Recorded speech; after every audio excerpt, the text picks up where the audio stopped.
Vážený pán primátor, vážené kolegyne, kolegovia, tak predrečníci mi už vzali nejaké tromfy z úst, tak aspoň poviem pár momentov, ktoré som teraz zistil v tej zmluve alebo v návrhu tej zmluvy. Tak predkladateľ sa tam veľmi venuje, alebo veľkú sumu financií venuje práve na tú techniku a už menej sa venuje vo svojej analýze tomu personálnemu vybaveniu a prevádzkovým nákladom. Kým v tej kapitole technické vybavenie, tak je to, myslím si, že tak až veľmi slušne predimenzované a je to jasné tam z tej analýzy, že po 4 rokoch sa vlastne tomuto navrhovateľovi to železo, teda v úvodzovkách, sa mu to rentuje, pretože to je splatené zhruba tými 12 miliónmi bez DPH a potom každý rok nám zostáva platiť ešte 4 milióny. To znamená, dostali by sme sa k balíku 60 miliónov, to znamená ďalšia antikorová vaňa na obzore a ešte treba si povšimnúť to, že tá zmluva je na 20 rokov. Nechápem, na čo je zmluva na 20 rokov, keď teda navratnosť tejto investície, tam ako sa uvádza v závere, je už po 4. roku.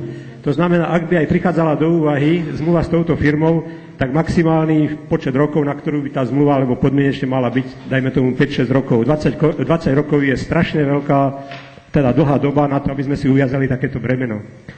Potom samozrejme tam nechápem, že pri tom vybavení, ktoré tam uvádzajú, ešte chcú odkúpiť aj vybavenie našich technikov z Mestského kultúrneho centra, zrejme preto, aby sa zbavili úplne konkurencie. Takže toľko ako tieto moje poznámky k analýze k tomuto projektu. Ďakujem.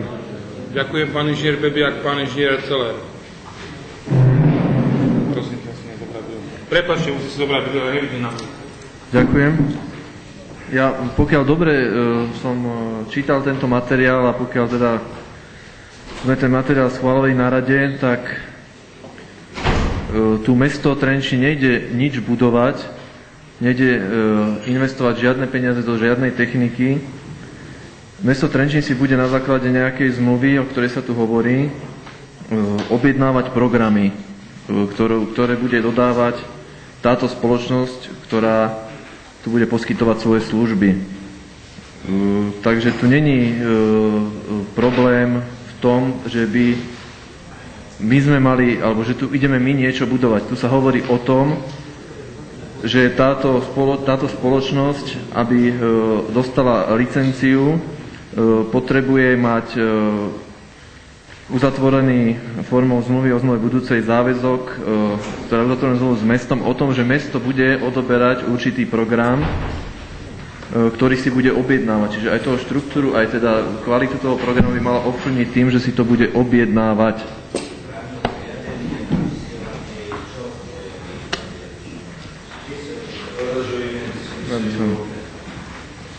Ja nebudem vysvetľovať, ja hovorím, že tu si ideme kupovať v budúcnosti programy. Sú tam povedané, v akých cenách, pre ktoré roky. Čiže my tu nehovoríme o tom, že v 97. tu bol nejaký iný projekt, lebo to je úplne niečo iné, ktoré sa netýka tohto problému. To bola situácia, ktorú predchádzalo Mestské kultúrne stredisko a je to, myslím, zbytočné s týmto vôbec ako dávať dohromady. Takže ja tu by som bol rád, keby sa držali toho, čo máme predložené a tomu sa venovali. Ďakujem, pán inžinier Celer. Pán inžinier Hrucha, nech sa páči. Máme zástupcu televízie. Poprosím prísť dole, pretože sú tu technické veci, ktoré treba zodpovedať a nikto z nás nie je taký kompetentný ako pán inžinier Hrucha.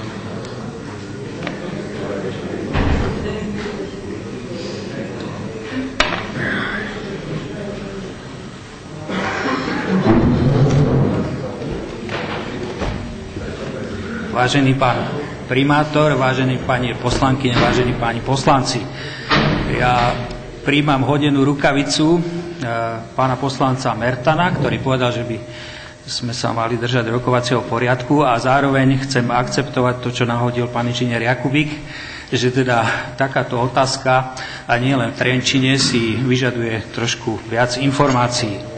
Poprvé chcel by som poznamenať, že menovaní páni Marcel Dekanovský, ktorý je šéf TV Naša, potom Karol Slaninka, ktorý je šéf TV Žilina, respektíve generálny riaditeľ, sú moji bývalí kolegovia a trošku sa cítim profesionálne urazený, keď ma niekto porovnáva projekt, ktorý má v skutočnosti 120 strán a je na rade.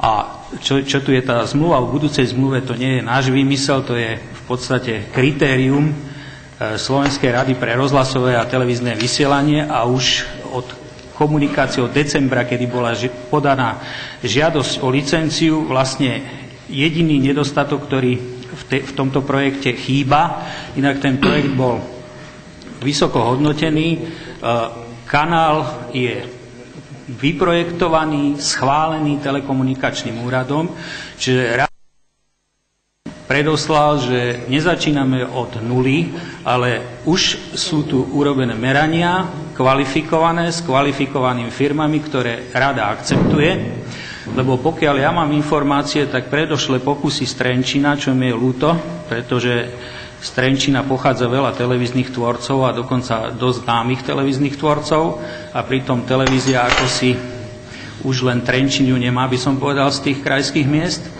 Takže podľa mojich informácií, takže trošku viac informácií potrebujete a myslím, že sa veľmi rýchlo dostaneme do nejakého rozumného dialogu. Čiže zmluva o budúcej zmluve je požiadavka Rady pre rozhlasové a televízne vysielanie. Z týchto televízií, ktoré boli menované, je najbližšie Žilina.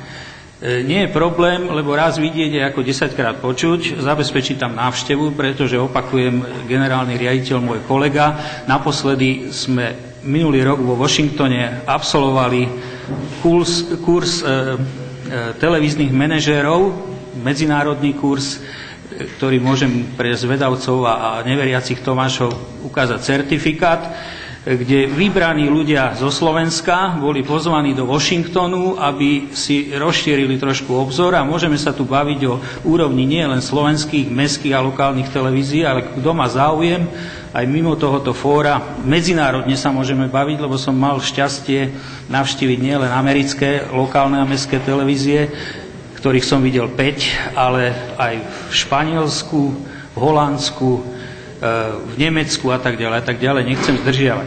Ale pôjdem k meritu veci. Čiže tá zmluva o budúcej zmluve vychádza. Tam ten ekonomický pohľad, ktorý tu pán Filko z nedostatku informácií naznačil, je úplne mylný.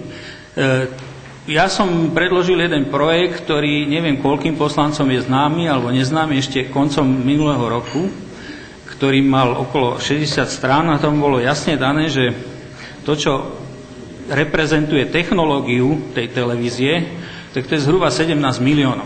Hej? Čiže kto tu dával nejaké návrhy, že televíziu postaví za 3 milióny korún, tak nech sa na mňa nehnevá, ale to je diletantský názor.